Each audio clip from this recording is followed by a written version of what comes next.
I'm tired, boss. Welcome back to Banging the Can, the Houston sports show that does not apologize for championship rings and tings, presented by Bolen Media. I am Ross Bolen, and I have never been more happy to see the All-Star break. Holy hell.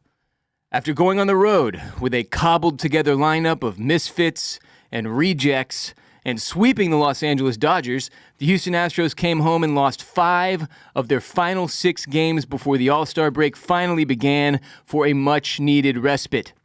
Ran out of gas, lost steam, got worn out, needed this break, needed it so badly. Finally, we have it. 1-5 at home against the Guardians and Rangers. 1 measly win in 6 games against very beatable teams. A frustrating stretch watching lineups composed mostly of minor leaguers try to find their footing. 1 run in 9 innings against the 48-win Rangers ain't getting it done. Needing a Zach Short 11th inning walk-off to achieve your only win in a 6-game homestand against non-playoff teams is obviously not ideal. There are still a lot of Astros fans who asked who just now when I mentioned Zach Short's name. We desperately need big league bats back in this lineup. Allow me to share some positives from the 3-game series against the Rangers. Mike Jones, who threw out a ceremonial first pitch to Bryce Matthews on 7-1-3 day. So that was neat. After a walk-off base hit on Saturday, Zach Short, who went yard on Sunday for the Astros' only run. Good looking out, Zach Short. Seeing Adolis Garcia's dumbass celebrate too early in Saturday's game before the Astros came back and walked it off, that was enjoyable. He still homered twice in 3 games, though, but we're looking for silver linings here, so just bear with me. Framber Valdez was once again incredibly sharp on Saturday with 10 Ks, 0 earned runs in 6 innings, and that was about it as far as positives go in the 3-game Rangers series, unfortunately. Plenty of negatives, though. More than enough. Hunter Brown had his second frustrating start in a row, yielding 4 earned runs and 5 hits in 5 innings pitched, 2 walks, 8 strikeouts. It was just the second start of his 19 this season that came on 4 days rest, so that's to be taken into consideration. Hunter goes into the All-Star break with a 2.43 ERA, which is definitely disappointing considering just a few series ago after his start against the Rockies, he was at 1.82. And remember, he had an ERA of 1.19 in the entire month of June. It sounds insane, but considering his competition, this most recent 2 starts might have eliminated him from Cy Young contention, which, it sucks balls. He goes into the break with 9 wins and 4 losses after 2 L's in a row. Tough stuff for Hunter Brown. Another negative from this Rangers series, rookie Cam Smith continued a real cold spell. I think he's hitless in his last 10 at-bats at least. In his last 7 games, he has 4 hits in 28 at-bats. He's batting .143 in those 7 games with 2 walks, 11 strikeouts, has looked generally pretty lost at the plate and not as sharp in right field either. Josh Hader blew his first save of the season in Game 2 when he gave up a game-tying ding-dong to Kyle Higashioka in the 9th. Hader kind of stumbled into the All-Star break as well. Nathan Eovaldi dominated our Space Cowboy-ass lineup on Sunday. And Adolis Garcia is one of the more hateable Astros rivals in recent memory. Fuck that guy and his giant juiced-up head. Anyway, just all around. At times, honestly, it was kind of an exciting series, but just dog shit. Tough looks heading into the break, but very, very happy the break is here.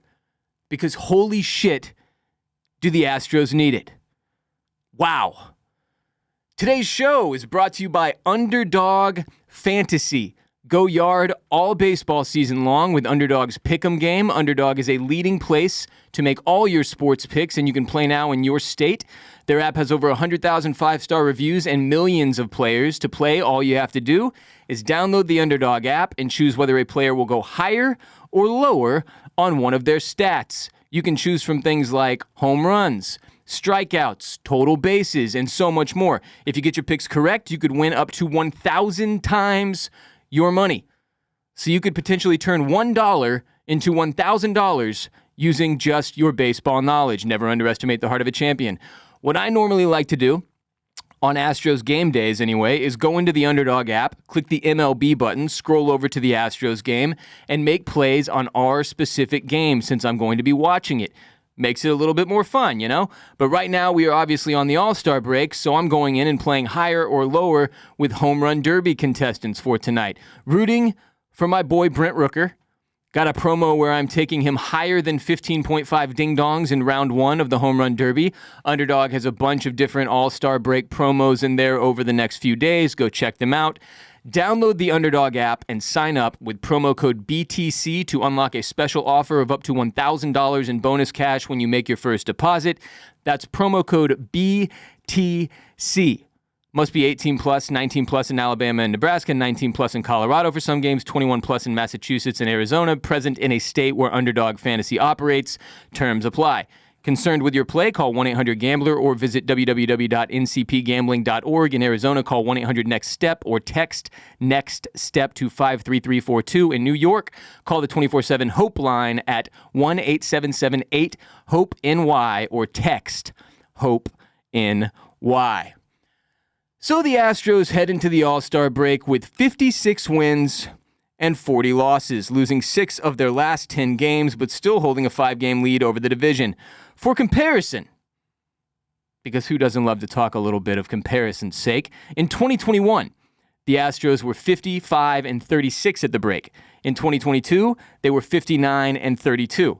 In 2023, they were 50 and 41. In 2024, they were 50 and 46. So now, at 56 and 40, that is our second best record at the break behind the 2022 World Series championship winning team in the last 5 years. Considering the circumstances of this season, having let Alex Bregman walk and trading Kyle Tucker, with Yordan Alvarez barely playing thus far, having 6 or 7 starting pitchers on the injured list at all times, Jeremy Pena going down, and with large chunks of our lineup composed of minor leaguers nobody has ever heard of for the bulk majority of the games played so far, there is absolutely no reason for Astros fans to complain at this point.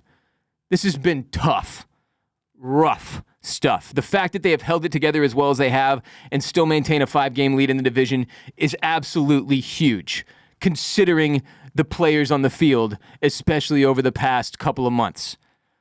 Now, some of the wind got taken out of our sails with those last 2 series against the Guardians and Rangers, no doubt.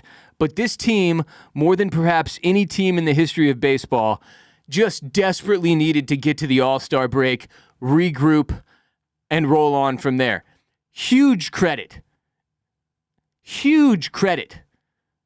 to Joe Espada and Dana Brown for keeping the ship afloat this first 96 games. Can you believe it? We're 96 games in, 66 games to go. The Astros have baseball's best win percentage in one-run games. They're 19-8 in such games, and baseball's best win percentage in extra inning games. They are 6-2 in such games. The extra innings bit in particular has been a welcomed change of pace because we were getting our dicks kicked in by the Manfred man the last couple seasons. The Astros have had 6 walk-off wins in 2025 as well. Look at all these positives. These are positives. We're all happy with these things I'm saying. These are good things. The Stros open up after the All-Star break against the Seattle Mariners because of freaking course they do. So hopefully we have some reinforcements by then, but I wouldn't necessarily hold your breath. According to Chandler Rome at The Athletic, Yordan Alvarez will be reevaluated this Thursday. Astros GM Dana Brown said once that's over, the doctor could potentially clear him to start swinging a bat. So, take that for what it's worth. He got asked if Pena could return for the Seattle Mariners series after the All-Star break, and Dana Brown told the team's pregame radio show, quote, "That's a little early," end quote. But apparently Pena isn't far off. During Sunday's game against the Rangers, if you were watching during the pregame or the postgame, they did show some footage of Pena doing what I would consider to be baseball activities. I'm not sure if they count as baseball activities. I'm still unclear on what exactly falls under the umbrella of baseball activities, but he was running, which is a thing you do in the game of baseball. Maybe a baseball activity. And then also they had him not taking ground balls, not like Funko, but like a guy like 10 feet away from him, just like rolling a ball to him, like how you would play with a toddler. He was doing some of that. He had a glove on, Pena did. That is a baseball activity in my book, because in baseball you wear a baseball glove. It's kind of a requirement if you're out there defensively. I've never heard of anyone being out there without a baseball glove. So Pena is getting close, is the point. GM Dana Brown also said on the pregame radio show that Jake Myers will miss, quote, at the very minimum 3+ weeks with his right calf situation, strain, discomfort. God knows. It's just a running bit at this point for all Astros fans that, like, by the end of this, we're going to find out Jake has to have his right leg amputated. That's probably the direction we're headed.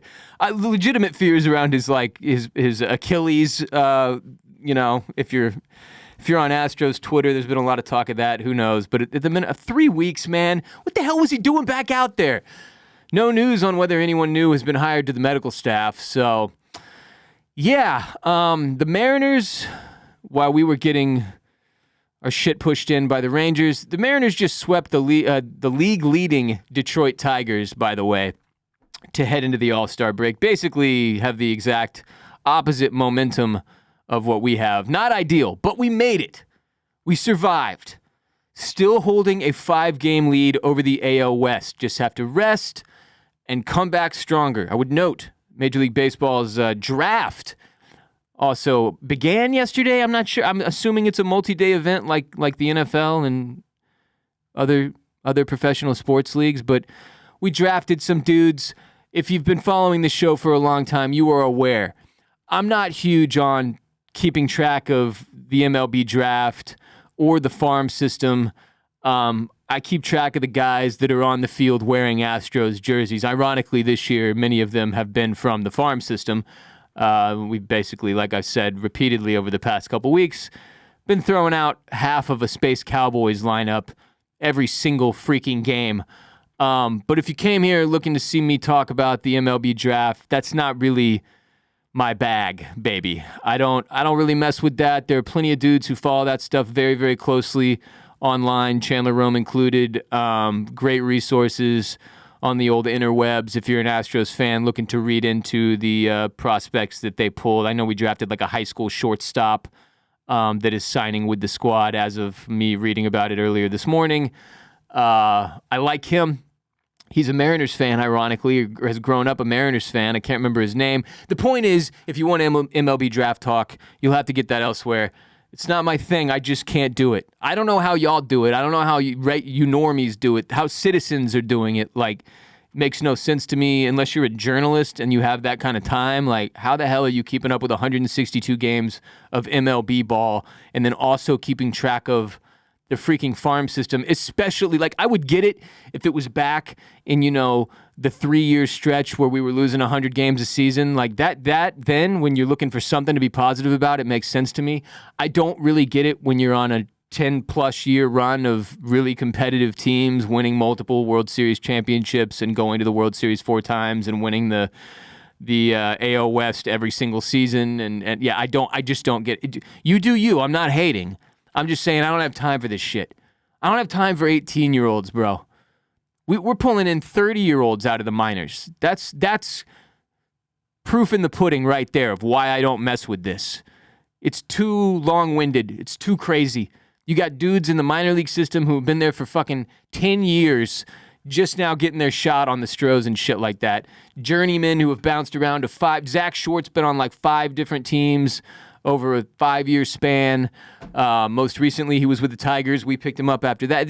I just can't do it. I don't have the time for it. But, go Dana Brown and the front office and the scouts. I'm rooting for y'all. Hope you make some good picks and we get some up-and-coming talent to replenish the farm system because, as we all know, it hasn't exactly been the hottest of spots, although we have pulled some good things from there.